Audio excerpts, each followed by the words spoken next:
সরস্বতী পুজোর থিম চলো যাই বিয়ে বাড়ি, থরে থরে সাজানো রয়েছে নানান রকমের তথ্য, বাজছে সানাইও। এটি পুজোর প্যান্ডেল নাকি বিয়ে বাড়ি? এক ঝলক দেখলে প্রশ্ন জাগবে আপনার মনেও। এমনই এক অদ্ভুত সরস্বতী পুজোর প্যান্ডেল দেখা গেল পূর্ব বর্ধমান জেলায়।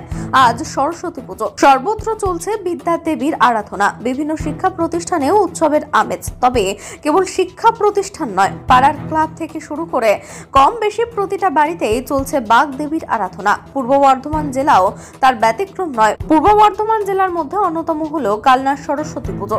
জেলার তথা রাজ্যের বিভিন্ন প্রান্ত থেকে মানুষ ভিড় করেন কালনার সরস্বতী পুজো দেখতে। আলোর রোশনাই, থিমের চমক থাকে গোটা শহর জুড়ে। আর এই বছর কালনার সরস্বতী পুজোতে দেখা গেল এক ভিন্ন ধারার পুজো প্যান্ডেল। প্যান্ডেলের সঙ্গে সামঞ্জস্য রেখে সাজিয়ে তোলা হয়েছে দেবীর প্রতিমাকেও। সম্পূর্ণ বিয়ে বাড়ির আদলে তৈরি করা হয়েছে এই সরস্বতী পুজো প্যান্ডেলটি, যা এক ঝলক দেখলে বিয়ে বাড়ি বলে ভুল হবে সবারই। কালনা শহরের এই সরস্বতী পুজোর প্যান্ডেল জুড়ে সানাইয়ের সুর। তবে শুধু তাই নয়, প্যান্ডেলের মধ্যে রয়েছে অতিথি আপ্যায়নের জন্য চেয়ার টেবিল, রয়েছে তথ্য থেকে শুরু করে বিয়ের ছাদনা তলাও। সব মিলিয়ে একেবারে বিয়ে বাড়ির আমেজ কালনা মিতালি সংঘের এই বছরের সরস্বতী পুজোয়। কালনার বারুইপাড়া মিতালি সংঘের পুজো এবছর 24 বছরে পদার্পণ করেছে। এবছরে তাদের থিমের নাম চলো যায় বিয়ে বাড়ি। কিন্তু হঠাৎ কেন এই মিতালি সংঘের তরফ থেকে বেছে নেওয়া হলো এই থিম? দেখুন এই প্রসঙ্গে ঠিক কি জানাচ্ছেন ক্লাব কর্তৃপক্ষ।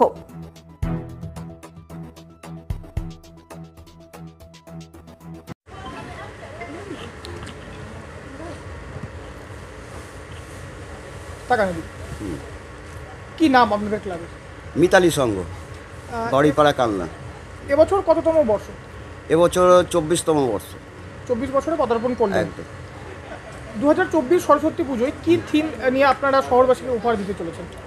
আমরা চলো যাই বিয়ে বাড়ি, এই কালনা তথা কালনা বিধানসভার টোটাল মানুষকে এবং পূর্ব বর্ধমানের সমস্ত মানুষ এবং কলকাতা থেকেও, শ্রীরামপুর, শেওড়াফুলি থেকে প্রচুর দর্শক আসেন আমাদের কাছে।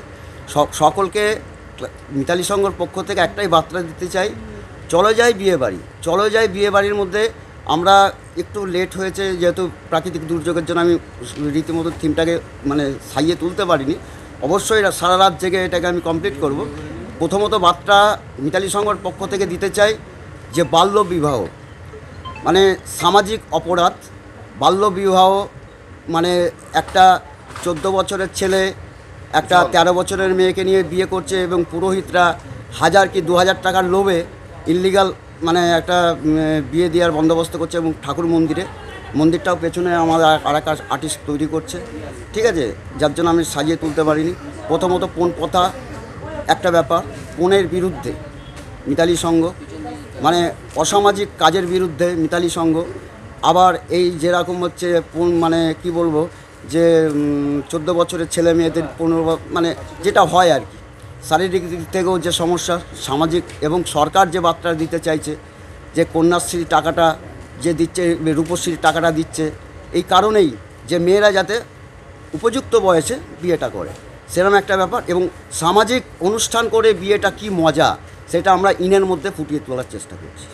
বাইরে রাখছি অসামাজিক বিবাহযোগ্য, সামাজিক বিবাহযোগ্য ইনের মধ্যে আমরা করার এই বন্দোবস্তটা করছি। এবং সমাজকে, কালনাবাসীকে, টোটাল ওয়েস্ট বেঙ্গলের সারা পশ্চিমবাংলার মানুষকে এই বার্তাটা আমরা দিতে চাই যে অসামাজিক কাজের বিরুদ্ধে মিতালি সংঘ। এটাই আর কি নাম আপনার? রবীন অধিকারী।